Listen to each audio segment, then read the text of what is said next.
Correct. What? Nothing happens? Oh, yeah. So there's no way to do it live. Like on Facebook? It is live. It is live. I understand, but it doesn't show unless you have Instagram, correct? Correct. Why don't you do the AICP everything for the Spanish? And a suggestion, it's up to you. Yeah, maybe because I would. It's so bad, Sometimes like I want to listen to it live because once I miss it, forget it. I don't have time to go back to it. I understand, but yeah, it's easy to make an account. No, I made one, but still I don't have. Really? Yeah. And it doesn't work? No, it doesn't. I don't know how to do it. I made it especially for this video. Maybe I'll ask you.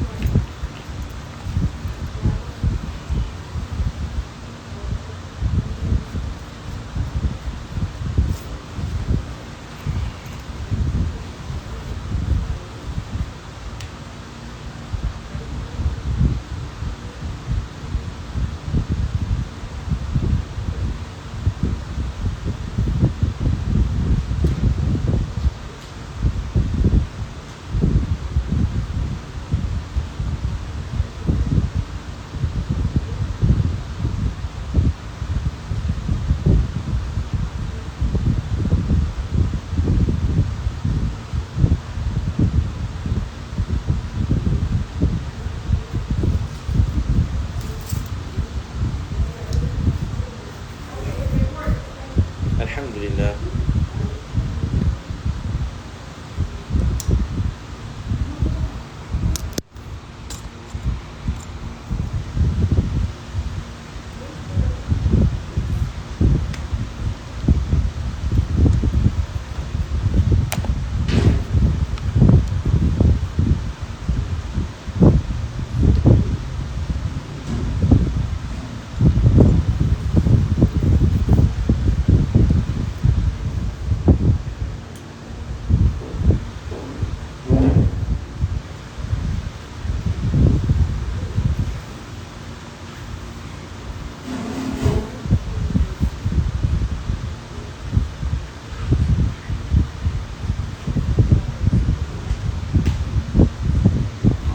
بسم الله الرحمن الرحيم الحمد لله رب العالمين والصلاة والسلام على سيدنا محمد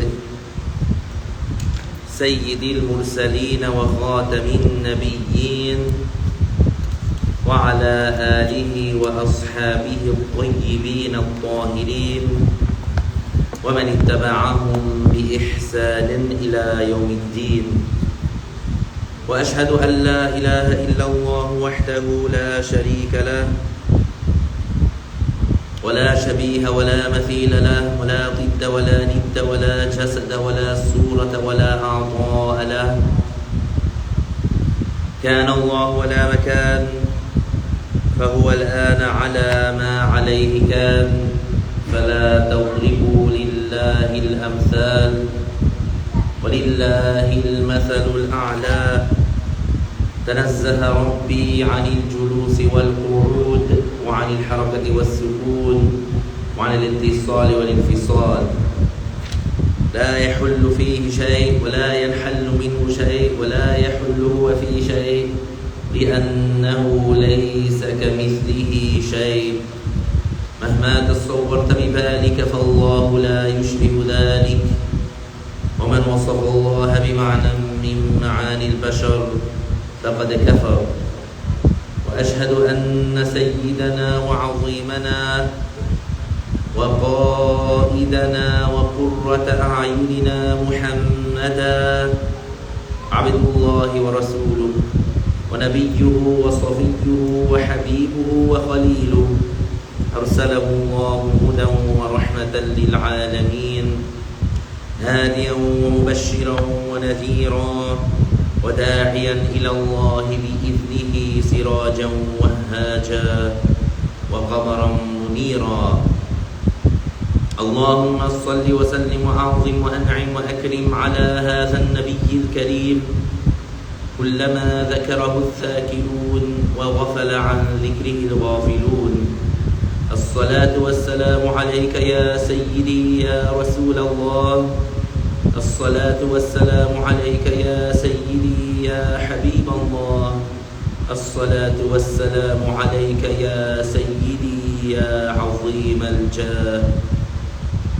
I praise Allah, I glorify Allah, and I thank Him for all the blessings that He gives without Him being obligated to give anything. And I ask Allah Ta'ala to raise the rank of our beloved Prophet Muhammad sallallahu alayhi wa sallam and to protect his Muslim nation. I testify that no one deserves to be worshipped except Allah Ta'ala, the one without a partner, the one without an equal, the one without a similar, the one who is unlike anything in the universe and nothing in the universe is like Him. He has no father, no mother, no sister, no brother, no son, and no daughter. He exists without time and place because He is the creator of time and place. He does not reside above the throne like the Christians say, and He is not attributed with fatigue like the Jews say. Our Lord is glorified beyond any imperfection that the non-Muslims attribute to Him. Whatever you imagine in your mind, Allah Ta'ala does not resemble that, and whoever attributes an attribute of the creation to Allah is not a Muslim. And I testify that Muhammad sallallahu alayhi wa sallam, the son of Abdullah, the son of Abdul Muttalib, the son of Hashim, the son of Abdul Manaf, from the tribe of Quraysh, is the best creation of Allah and His final prophet and messenger sent to all humans and jinn, and He is truthful about everything that He conveyed of the revelation. Thereafter, we remind ourselves to have the sincere intention for the sake of Allah Ta'ala in attending this session of Islamic knowledge, because having the sincere intention is a requirement to get the reward. So the Muslim, whenever he does a good deed, he has to have the sincere intention for the sake of Allah to get reward for that good deed. The reward is defined as the compensation that the Muslim receives in the hereafter for the good deeds that he did in this life among what makes him happy. An example of the reward that is guaranteed to the righteous Muslim in the grave is that his grave is expanded approximately 105 feet by 105 feet, and his grave is illuminated with a light similar to the light of the full moon, and the fragrance of paradise will be present in the grave. The sincere intention means for the Muslim to do the good deed, seeking the acceptance of Allah only, and not the praise of the people. So we have reached in the material that we're taking is called the Lucid Word, and it is a brief explanation of the personal obligatory knowledge of Islam that covers matters from the creed to matters in the prayer and purification and zakah and fasting and hajj and the sins pertaining to the different body parts. And the fiqh section of it is based in the school of Imam al-Shafi'i radiyallahu anhu. So we reached today to page 71 in the first edition. Whoever has the first edition, we're on page 71. And in section 8, the nullifiers of wudu, ablution.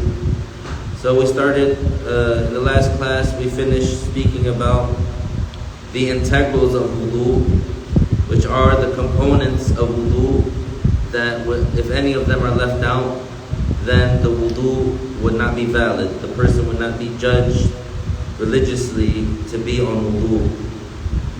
And we finished that, and so now we're going to talk about the invalidators of wudu, the things that if the person does them, his wudu would be broken. The author, rahimahullah, he said, ablution is nullified by 4 occurrences, meaning by 4 things happening to the person. The first nullifier is that which is emitted, be it customary or not, a tangible substance or gas from the eliminatory outlets, which are the anus, vulva, and penis, with the exception of mani, fluid usually discharged by males and females during orgasm. That is, if one's own mani is emitted, it does not nullify one's ablution, according to Al-Imam al-Shafi'i, radiyallahu anhu, may Allah raise his rank. So, in the Shafi'i school, anything that comes out of the eliminatory outlets, and what are those? They are the anus, vulva, and the penis. The vulva referring to the female private part. So the female private part, there is the vaginal opening where the baby comes out of, and then there's something called the urethra, which is where the urine comes out from. So if anything that comes out of there except the mani would invalidate the wudu. And for the male, he only has one exit, which is the urethra as well, where the urine comes out of. Anything that comes out of there except the mani invalidates the wudu. And for the anus is obviously the same for both men and women. Whatever comes out of there would invalidate the wudu, whether that thing were customary or not. Customary is like feces and urine, because that's what usually comes out of there. Not customary is like worms. So if worms come out of the person from any exit, from any of those exits that we mentioned, their wudu would be broken. Now the exception here is a fluid that is called mani in the Arabic language. This fluid is called mani in the Arabic language, and this is the reproductive fluid, the sexual reproductive fluid that is discharged by both males and females, usually during orgasm. And so when these two fluids that both the male and the female discharge during orgasm, when these two fluids mix together and those two fluids get lodged in the woman's womb, this is how pregnancy takes place. So if that fluid, if it was just, for example, the person is standing there and doesn't do any of the other nullifiers of wudu, and this fluid comes out of him, this mani comes out of him, his wudu is still intact. However, his mani coming out of him makes it an obligation upon him to make ghusl. And we'll come to the chapter of ghusl. We'll talk more about that in detail. So the first nullifier is anything that comes out of the eliminatory outlets with the exception of mani. The second nullifier is touching the penis or vulva of a human. Therefore, touching that of an animal does not nullify one's wudu. The wudu is nullified by touching a male's penis or touching the line of contact between the two folds of the labia minora adjacent to the vagina and urethra with the inside part of the bare hand. So the second nullifier is that which is touching the penis or the vulva of a human. And of a woman, the vulva of a woman, because only women have those. The penis, touching the penis of the human with the inside part of the bare hand without a barrier, this would invalidate the wudu. And when we talk about the vulva, or the woman's private part, specifically touching the line of contact between the two folds of the labia minora adjacent to the vagina. And so this is known what it is, and if somebody touches that with the inside part of their bare hand, they break their wudu. And the labia minora is the part that is adjacent to the vagina and urethra. And if one would say, the inner lips. Or touching the rim of a human's anus, that is, the edges of the outlet that touch when closed, not the mere touching of the buttocks with the inside part of the bare hand. So for touching the private part, it's a condition that it be with the inside part of the bare hand. And so what is that? What is the inside part of the bare hand? The inside part of the hands is defined as the area concealed when placing one palm on the other while applying slight pressure and spreading the fingers apart. So the visual is putting the two hands together, spreading the fingers apart, applying slight pressure. So whatever is invisible, whatever you can't see, whatever is concealed, this is considered the inside part of the bare hand. The part that you can't see is the part that would invalidate the wudu if it touched those parts that we mentioned. As for the thumb, you would go like this. So when you put your thumb like this, whatever is not seen, this is considered the inside part. So whatever is other than that, whatever is other than this inside part, if it touches those parts that we mentioned, it does not nullify the wudu. So if someone were to, for example, go like this, it's not touching the inside, it's the edge, or this part right here. If it touched here, this would not invalidate the wudu. Therefore, touching the aforementioned areas with other than the inside part of the hand, such as the back of the hand, does not nullify one's wudu. So this is the case, what we mentioned already. Also, for the touching to nullify the wudu, it must be without a barrier. Thus, if there was a barrier, the wudu is not nullified. So this is important to know for those that want to adhere to the school of Imam al-Shafi'i radiyallahu anhu. So what are some practical or some common scenarios where that would happen? Like for example, if you are cleaning a baby. If you're doing istinja for a baby, for example. So if you touch the anus of the baby with the inside part of the bare hand, because you're making istinja for the baby, or cleaning it or washing it, now you know your wudu is broken. This is according to the school of Imam al-Shafi'i.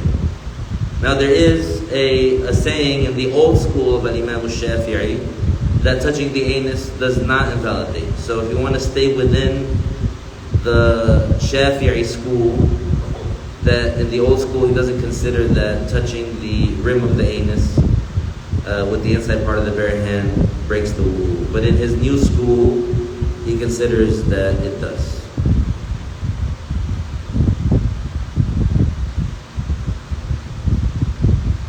The third nullifier is touching between the opposite sexes, that is, for a male who reached an age at which he is normally desired to touch with his skin the skin of a marriageable female who reached an age at which she is normally desired. Therefore, if a young boy who is not normally desired touches the skin of a young girl who is not normally desired, or the skin of a woman, or if a man touches the skin of a young girl who is not normally desired, or touches the skin of a woman with a barrier, or if he touches other than her skin, such as her hair, his ablution is not nullified. So this is also in the Shafi'i school, the touching skin to skin without a barrier between the opposite sexes, with the condition also that they are both at an age where they are normally desired. This invalidates the wudu. Whether that took place with desire, whether that was with arousal or not, whether that was with lust or not. Just the mere skin-to-skin contact with a member of the opposite gender while both parties are at an age where they are normally desired by people who are not perverted, then this invalidates the wudu, even if it was by accident.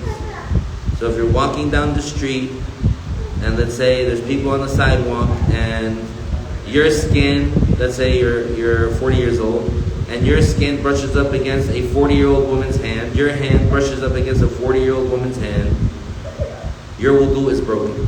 You're not sinful, obviously, because this is not something that occurred with your will, but your wudu is broken.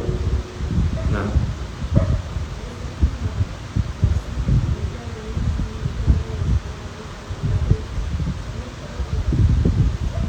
أنا لم أسمع تفصيلا في ذلك.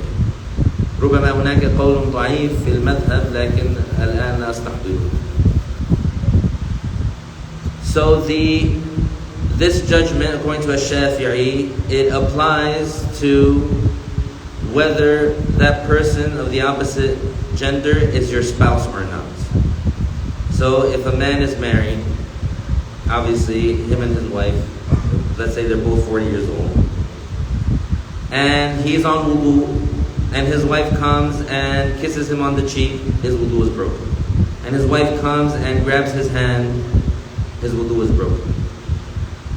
Or he comes, for example, and he brushes his hand against his wife's cheek, her wudu is, yani both their wudus are broken. But assuming that one of them is on wudu and the other is not, the wudu is broken. This is the rule in the Shafi'i school.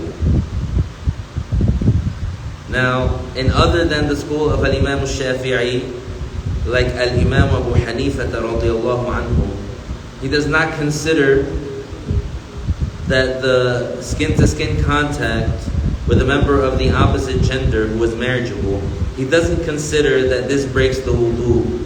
But it is haram by unanimous agreement for members of the opposite gender to have any contact, like skin-to-skin contact without a barrier, whether or not it was with lust, whether or not it was with desire.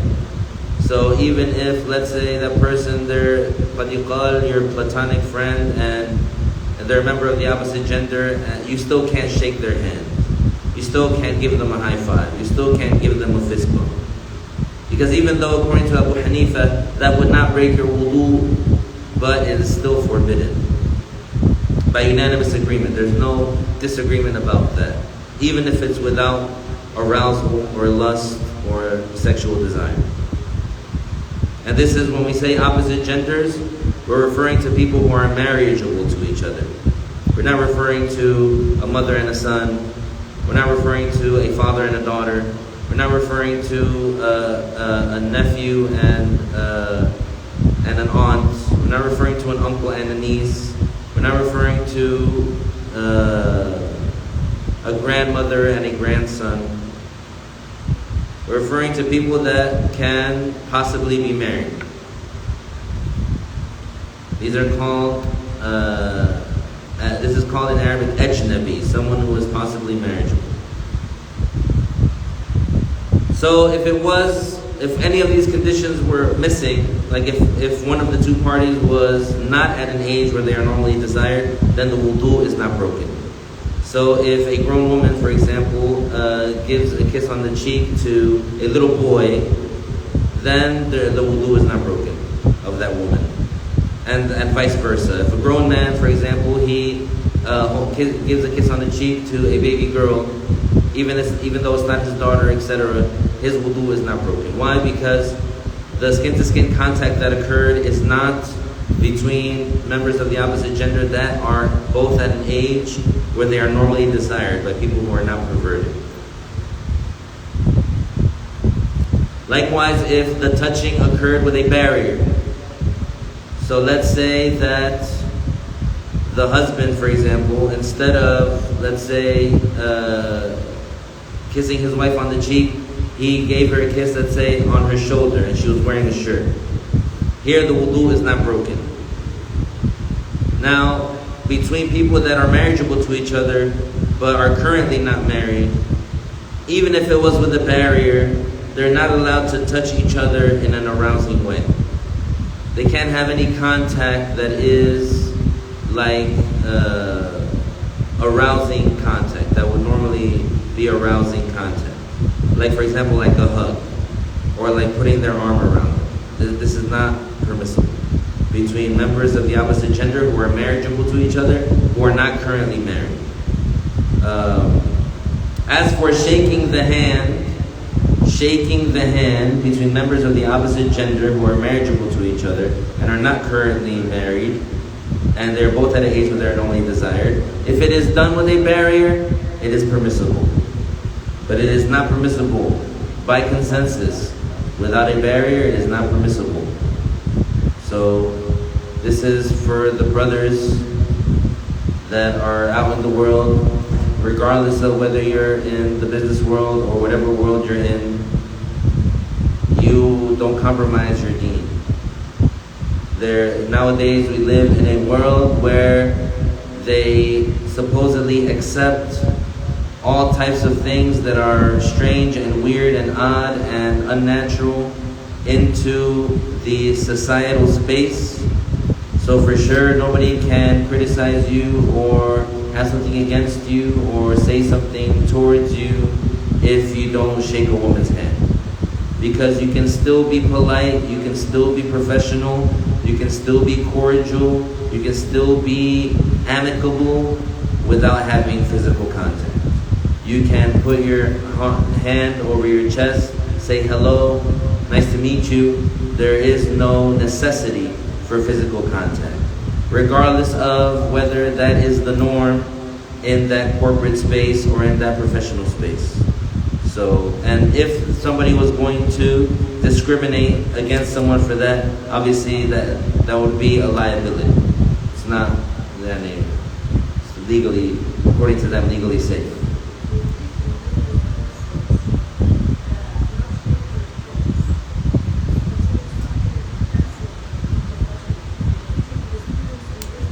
SubhanAllah. So one of the sisters said that they teach in business school. They teach in these courses, they teach that if you don't shake hands, that this is unprofessional and it's frowned upon. SubhanAllah. Without even getting into all the unwanted physical contact that women experience in the professional world, but as for us, for the Muslims, for the Muslim man, he should know that he does not have to do that, and it doesn't take away from the professionalism of that person for sticking to them. And even if it was the case that they were going to, let's say, fire you, it's not worth, let's say, committing a sin for. It's not worth that.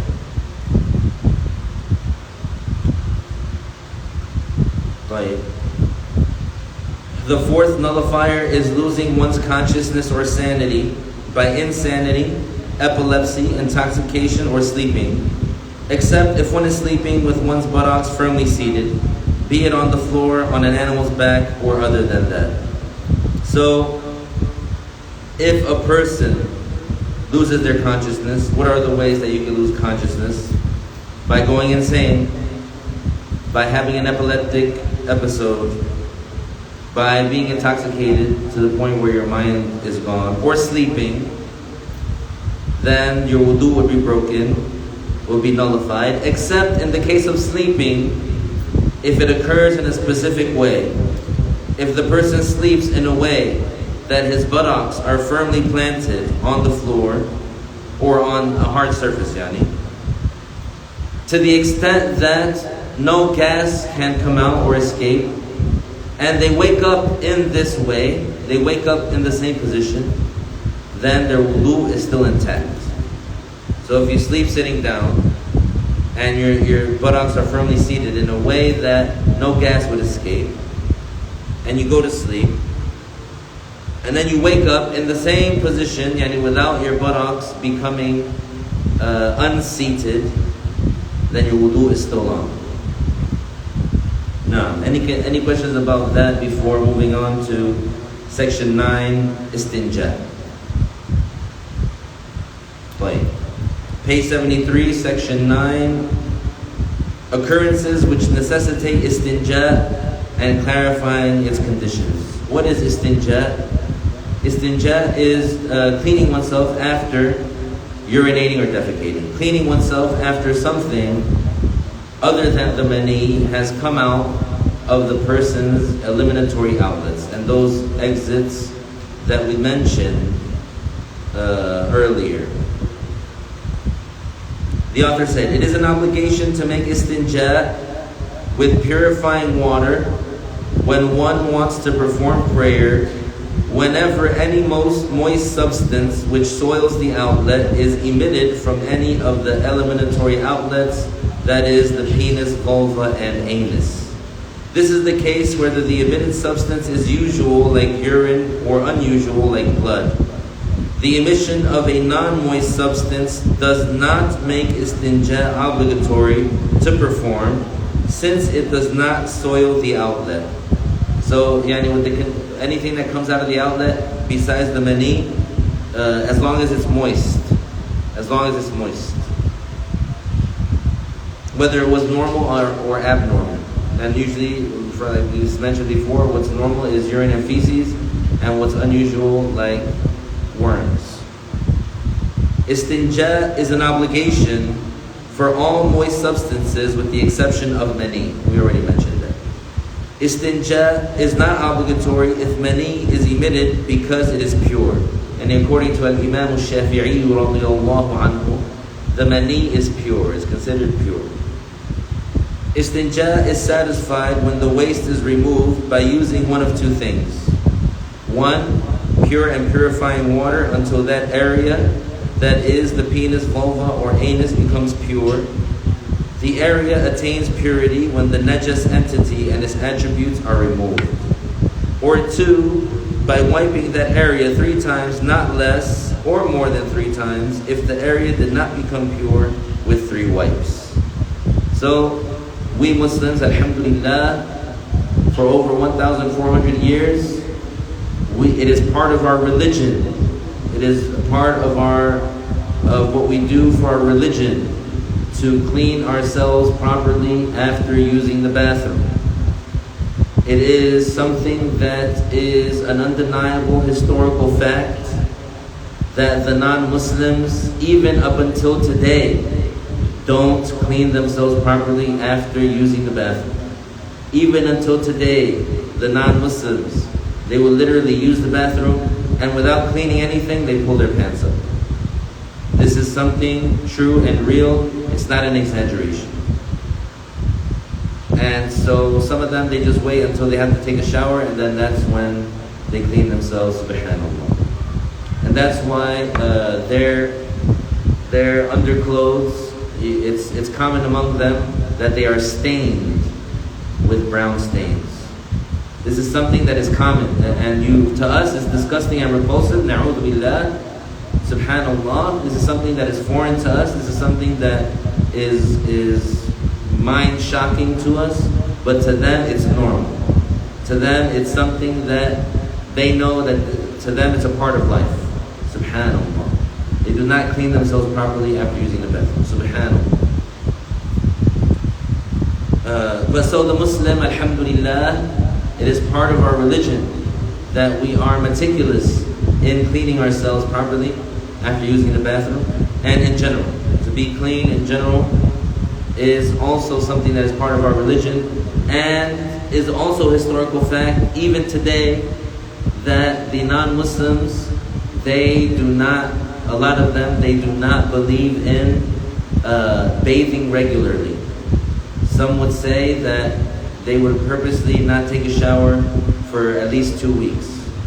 That they would take a shower once every 2 weeks. This is something real and something recent that has become something that is talked about on social media. Because 2 famous people, they admitted themselves, it's not like somebody was talking about them behind their back and gossiping about them. No, these 2 celebrities, they said themselves, we will not wash our kids, we will not give our kids a bath until we visibly see dirt on them. They said that themselves. Subhanallah. So alhamdulillah, the Muslim is clean, and the Muslim, and this is part of his religion, to be generally clean. A'udhu billah, from misguidance. Subhanallah.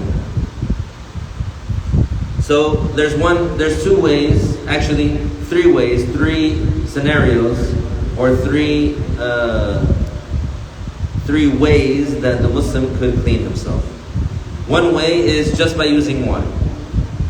So if the Muslim just wants to use water to clean himself, he can. He can just only use water. So what he does is he pours water. He doesn't take a handful of water, a scoop of water, and then touches the part that he wants to clean. He takes water and he pours it on the part that he wants to clean. And he keeps pouring the water on the part that he wants to be clean until it's completely clean. Until there's no more actual physical parts, physical bulk of the filth, and the color, taste, and smell of the filth have been removed. So that's one way. The second way, another way, is using only wiping. This wiping, usually nowadays, most people use toilet paper. And toilet paper, it is a luxury. There are many places in the world where people, they cannot afford toilet paper or cannot easily have access to toilet paper. So toilet paper is a luxury. Now, but usually nowadays what people use is toilet paper. So if the person's going to wipe with something like toilet paper, then what they have to do is they have to wipe until the area is clean, until they see no more filth on the toilet paper, for example. So if this wiping, or if this cleanness, if it occurred by wiping it once, he still has to wipe 2 more times. If the person took toilet paper and they wiped 1 time and the area became clean with that 1 wipe, which is not usual but is possible, the person still has to wipe 2 more times. 2 more times. And with a clean piece, for example, or with a different side, a part that doesn't have any filth on it. Now, if the person wipes once and twice and 3 times and there's still filth, and they keep on wiping and wiping and wiping and they still see filth, they wipe until they see no more filth, and then they can stop. As long as they wipe at least 3 times. Now the third way, which is the ideal way, this is the best way, to use the wiping first, like the toilet paper, to wipe, to remove the bulk of the filth, and as much of the attributes as you can, with something like toilet paper, and then to pour water on it. This is the most ideal, this is the perfect way. And if the person had an ultimatum to choose between one or the other, to choose between either water or wiping, not both, then the best one to choose is water. But even if both are available, the person can still choose to wipe only. Now we're going to talk about what are the conditions in order for the person to use wiping only, even though water is present. The wiping is done with an object that is pure. Therefore, it is not sufficient to use an object which is intrinsically najas, such as solid dry dung, or an object which is contaminated with something najas, such as a rock soiled with najas. Intrinsically najas يعني هو نفسه ذاته نجس. ذاته نجسة. هذا intrinsically معناه ذاته نجسة. Such as solid dry dung, يعني كروث جف فصار كالحجر، لكن هو روث في الحقيقة، هو غائط في الحقيقة، لكن اشتد، يعني صار جافا فهو كالحجر، يعني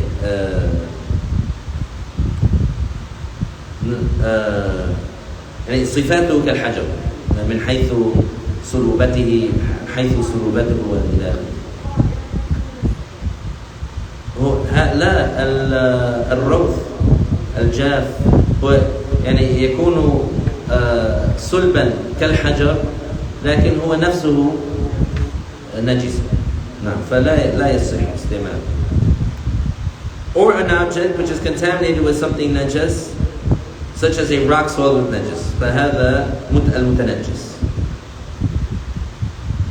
The object must also be solid. Therefore, neither a liquid substance, such as rose water, nor a moist substance, such as a wet piece of cloth, is sufficient. So Islamically, you can't take a wet wipe or a baby wipe and use it on yourself to supposedly clean the filth. Because that would, now, it's something moist, so by touching the najas with it, now the contamination of the filth has transferred onto that moist thing, and that thing itself has become najas. So you're not purifying anything in reality. You're just making it soiled more with filth. Lastly, so what does that mean? That means if an adult, let's say, used a wet wipe on themselves to clean themselves from feces, their istinja is not valid. In order for them to be considered that they did the purification of istinja, they would have to use water afterwards. And if they wipe themselves with a wet wipe, they would have to use water afterwards in order for their istinja to be valid. Lastly, the object must be unrespectable and adequate for the removal of the najas filth. Therefore, it is not permissible, nor is it sufficient to perform istinja with what is religiously respectable, such as Islamic books, or what is sought for or what is sought for food by humans, like bread and what is similar. Also, it is not sufficient with an object that is not adequate for the removal of the filth, like glass, bamboo, and loose soil. So, the object that you use, it can't be moist and it can't be filthy, and it also has to be unrespectable. What is something that is considered religiously respectable? Like a piece of paper from an Islamic book. So somebody tears out a piece of paper from an Islamic book and uses it to wipe themselves after feces. This is blasphemy, of course. If they know that this piece of paper is from an Islamic book, or they know this piece of paper has honored words, and they use it to wipe themselves from feces, then this would be blasphemous, of course, because it is belittling. And also the istinja would not be valid. Also, it's not considered that they fulfill the istinja.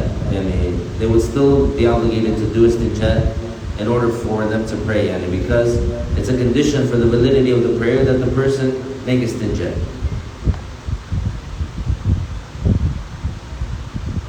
Another example of something that is Islamically respectable is food that is sought by humans. Food that is sought by humans. Like what? Like bread. So you can't take a piece of that, for example, Arabic flatbread, and use it to wipe yourself from feces. You can't take a piece of naan, for example, and use it to wipe yourself from feces. You can't take a piece of sliced Wonder Bread and use it to wipe yourself from feces. It would be invalid. Also, glass would not be sufficient. Bamboo would not be sufficient, and loose soil would not be sufficient. An object such as stone or paper satisfies all four conditions. And in some countries, in some places, they still use the stones because this is what is available to them. And usually nowadays what people use is the toilet paper. Wiping the soiled outlet is carried out until the area becomes clean, even if a trace that can only be removed with water or small pieces of clay remains. And the fact of the matter is that if the person uses only the paper or the stone, he won't in reality have purified the spot.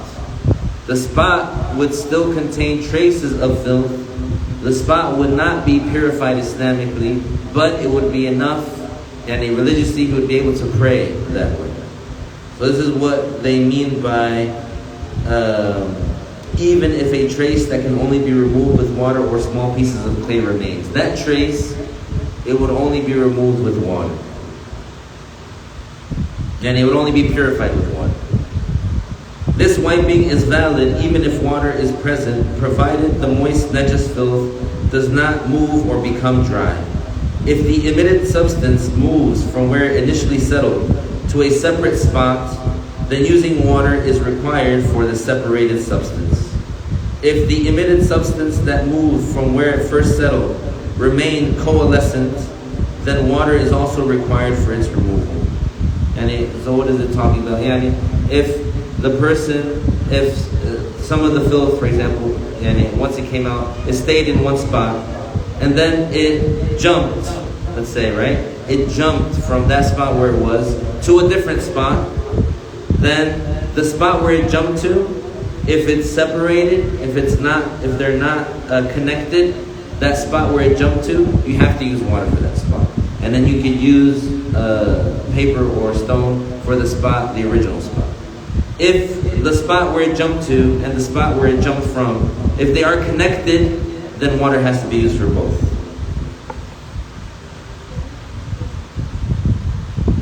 If the filth, it settled in one spot, and then it jumped to another spot, and they're not connected, you have to use water for the second spot. And if they are connected, you use water for the whole thing.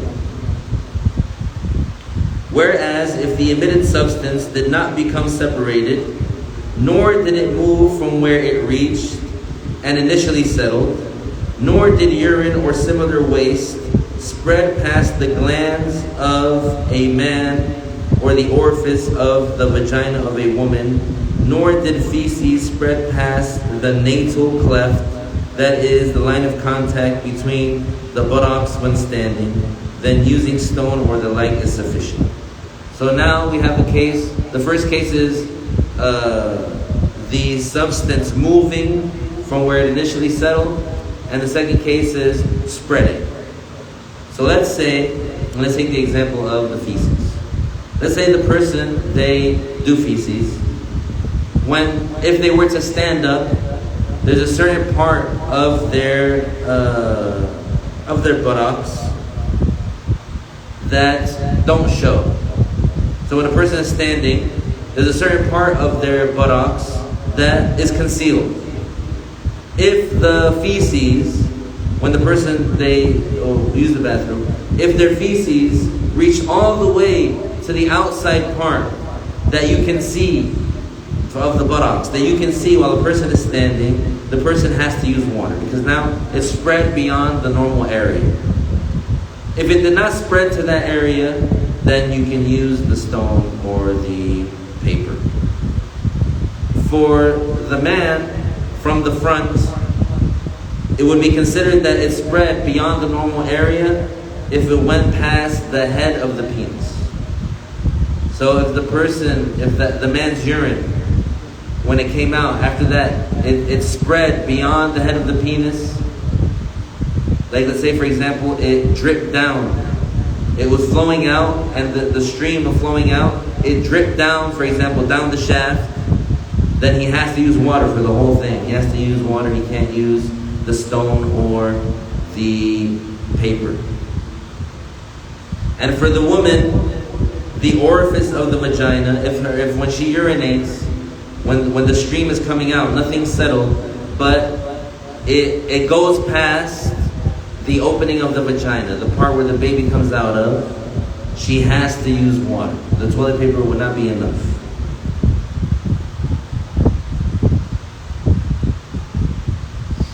If it spreads beyond these areas or it dries, then water must be used.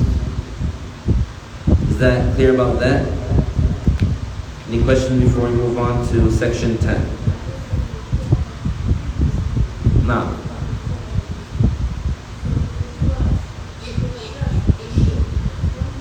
Jump. And then they say tapala. I say jumped, made visually. And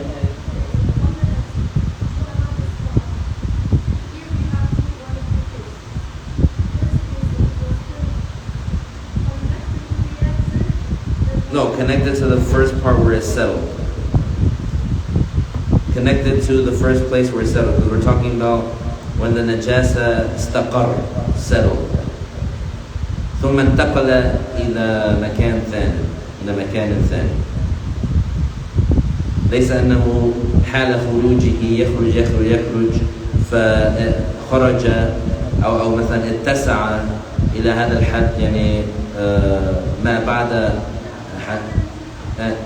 هذا الاتساع. الانتقال استقر ثم انتقل، استقر في مكان فانتقل إلى مكان ثاني. هذا هو.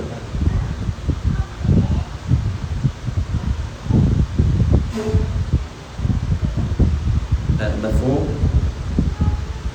هو أحيانا يحصل يعني مثلا يرتجف.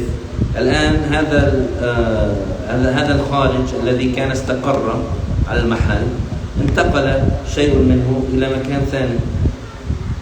الآن هذا المكان الثاني هل هو متصل به أم لا؟ يعني بالأول إن كان متصلا به فلابد يعني تعين الماء في المكانين، في المحلين. أما إن كان إن حكم عليه بالانفصال فهنا تعين الماء في المكان الثاني، في الموضع الثاني. طيب 76, page 76, section 10, and we'll end with this. The integrals of the obligatory ghusl and what necessitates it. Among the conditions for the validity of the prayer is purification from major ritual impurity, al-hadathul akbar, by performing the obligatory whole body wash, ghusl, or tayammum when one is unable to perform the obligatory wash. There are 5 occurrences which render the whole body wash, ghusl, an obligation. 2 of these events apply to both men and women. The first occurrence is the emission of the person's own mani.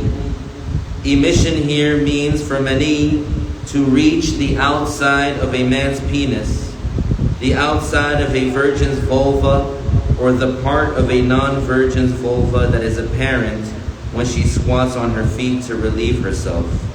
Otherwise, if the mani did not reach the foregoing points, then it does not necessitate the obligatory wash. Mani is known by its signs. It exits in spurts, gushing out one spurt after another. It exits with pleasure, and it smells like dough when wet and like egg white when dry. When any of these 3 signs are present, the substance is mani. Hence, it is not a condition for all the signs to occur. So, we talked about in the nullifiers of wudu, that anything that comes out of the eliminatory outlets, any moist thing that comes out of the eliminatory outlets, except mani, breaks the wudu. And we mentioned that the mani, when it's emitted, that it doesn't break the wudu, however, it makes the ghusl an obligation. So this is what they mean by emission. So for the man, it means to reach the outside of his penis. So that means if the mani did not reach the outside of his penis, he doesn't have to make ghusl. And the outside of a virgin's vulva, yani to the apparent part of her vagina, yani outside of that labia minora, to the apparent part of her vagina for the virgin. And for the non-virgin, just the part of the vulva that is apparent when she squats on her feet. So if she were to squat, there's a certain part of her vagina that would be shown. If the mani reaches to that part, then it's considered that the mani came out of her. How is mani known? How do we judge the substance that came out that it is mani? By one of 3 things. And if any of these three things are experienced, if any of these 3 things are found in that substance, then it's judged as mani. One is that it exits with pleasure and in spurts. It exits in spurts, gushing out one spurt after another. Another is that it exits with pleasure. And the third is that it smells like dough when wet and like egg white when dry. So the way that it smells is like dough when it's wet, and when it's dry, it smells like egg white. So when any of these three signs are present, the substance is mani. Why is this important to know? Because let's say a child that is getting close to the age of puberty, they might go to sleep, for example, and then they have a dream. And then in that dream, or they have a nocturnal emission, and they wake up and they don't remember anything in their dream, but they find that there's some wetness, let's say, in their underwear. How do they judge that wetness? They check for one of these three signs. And if it is the case that they felt, let's say, as they're waking up, they felt that, or they smell it and it smells like this, they judge it as mani. And so they would know that they would have to make ghusl, and they would know now also that they are pubescent.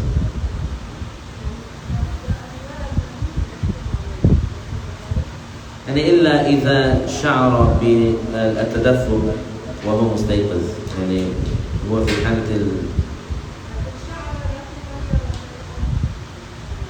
نعم، يعني هذا معناه لم يخرج، يعني بعد ذلك نظر لا ما خرج شيء.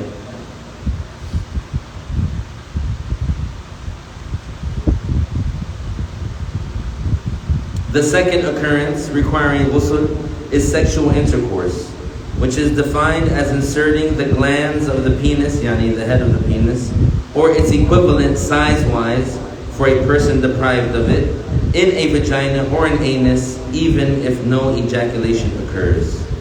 So this causes the ghusl bath to be obligatory on the person as well, even if the mani doesn't come out. When they say inserting the glands of the penis, that means that if less than that is inserted, then it's not considered, that they won't have to make ghusl. And if it's less than the head is inserted, then they don't have to make ghusl. And if only the head was inserted, then the ghusl is an obligation, whether the rest of the shaft was inserted or not. And when they say, or its equivalent size-wise for a person deprived of it, let's say that a person, they had no head to their penis, just a shaft, then it would be considered that they had to make ghusl if an equivalent amount that is equivalent to the size of the head of their shaft, if that was inserted into a vagina or an anus. So both of these would cause the ghusl to be an obligation. Now remember, here we're talking about the judgment of ghusl, and if it makes it an obligation or not. We're not talking about what's the halal of it and the haram of it. Because if a person does that with someone that's not their wife, then it's called fornication. This is called fornication. That would be zina. And obviously that's haram.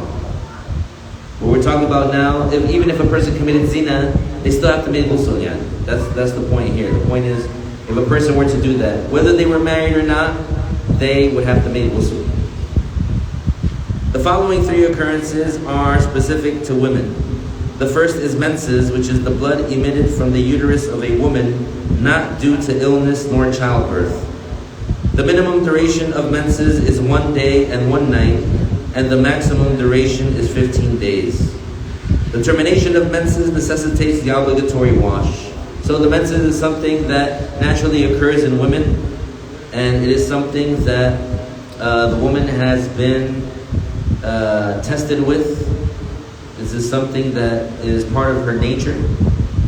And so when she is on her period, she can't pray, and she can't fast. And when her period is over, she has to make an obligatory ghusl so that she can pray, for example. Now, what is the minimum duration of the menses? The minimum is 24 hours. 1 day and 1 night, yani 24 hours. So, if she bleeds less than 24 hours, it's not period. So say she bleeds for 6 hours only, and then she stops bleeding, that's not considered period. That's not considered menses. See, what does she have to do? She makes istinja, because the blood came out of where? The eliminatory outlet. It's moist, so she has to make istinja because it's not her period, because it's less than 24 hours. She makes istinja, she makes wudu, and she prays. If it's more than 24 hours, the maximum that she could bleed is 15 days for it to be considered her period. So if she bleeds for 15 days exactly, and then she stops bleeding, she has to make ghusl and pray and stuff like that. If she bleeds for 5 days, and then she doesn't bleed for 3 days, how many is that total? 8, right? 5 plus 3 is 8. Then after 3 days of not bleeding, she started bleeding again. Now on the 9th day, she starts to bleed again. This is still considered her period because it's within the 15 days. Okay? If she stops bleeding, let's say on day 10 or day 11 or day 12, khalas, that's it. All that time, she was on her period. From the first day to the 12th day. Even that time where she wasn't bleeding for 3 days, within those 15 days, are counted as periods. So she doesn't have to make up any of those prayers. She doesn't have to make up any of those prayers. If she, let's say, thought her period was over, and then she went for those 3 days, supposedly praying, stuff like that, then her blood came back within the 15 days, that is counted as if she's on her period for those 3 days. Those prayers were not valid. If her period goes beyond 15 days, now we know that blood that exceeds the 15 days, we know that blood is not her period, so she still has to pray and stuff like that. And we also know that depending on the attributes of her blood within those 15 days, also some of that blood would be judged as not period. So there's a certain process, certain judgments that are involved in that. I advise all the sisters to be well-rooted and to be knowledgeable specifically about these issues, because it's very delicate when dealing with prayers. And if you think you're on your period when you're not, and you have to pray and you didn't pray just because you thought you were on your period, or you were on your period but you didn't think that blood was period, and so you prayed, etc. So it's a thing that being ignorant about it and being negligent about it, the consequences of it are big. The negative consequences of it are big. The second occurrence is postpartum bleeding, which is the blood emitted from the uterus of a woman after giving birth. The minimum duration of postpartum bleeding is a moment, so it could be like 1 second, and the maximum duration is 60 days. So the most that a woman can bleed from the nifas, postpartum bleeding, is 60 days. Now the specific details regarding within those 60 days, if she bleeds and she stops bleeding, and then a certain amount passes, and then she starts to bleed again, etc. Inshallah, in a different setting, we'll talk about that. The termination of postpartum bleeding necessitates the obligatory wash. The third occurrence is childbirth, even if no wetness accompanies the birth of the child. This concludes the 5 occurrences that necessitate the obligatory ghusl. There's a 6th that the scholars mention sometimes, and they say it's something that makes it an obligation upon those who knew about it, a communal obligation upon those who knew about it to perform it, which is the washing of the dead Muslim. And we'll talk about that in a later chapter. The integrals of the whole body wash ghusl are 2. The first integral is the intention to remove the major ritual impurity, al-hadath al-akbar, or the like, such as intending to perform the obligatory ghusl or to be permitted to pray. So the person can't just say ghusl, they can't just intend ghusl, they have to say intend obligatory ghusl. It's different than wudu. In wudu, you can intend wudu by itself. You don't have to say obligatory wudu. For ghusl, you have to intend obligatory ghusl. You can't just say ghusl by itself. Therefore, merely intending to wash or clean the body is insufficient. The intention must accompany washing the first part of the body. Anything washed before the intention is disregarded.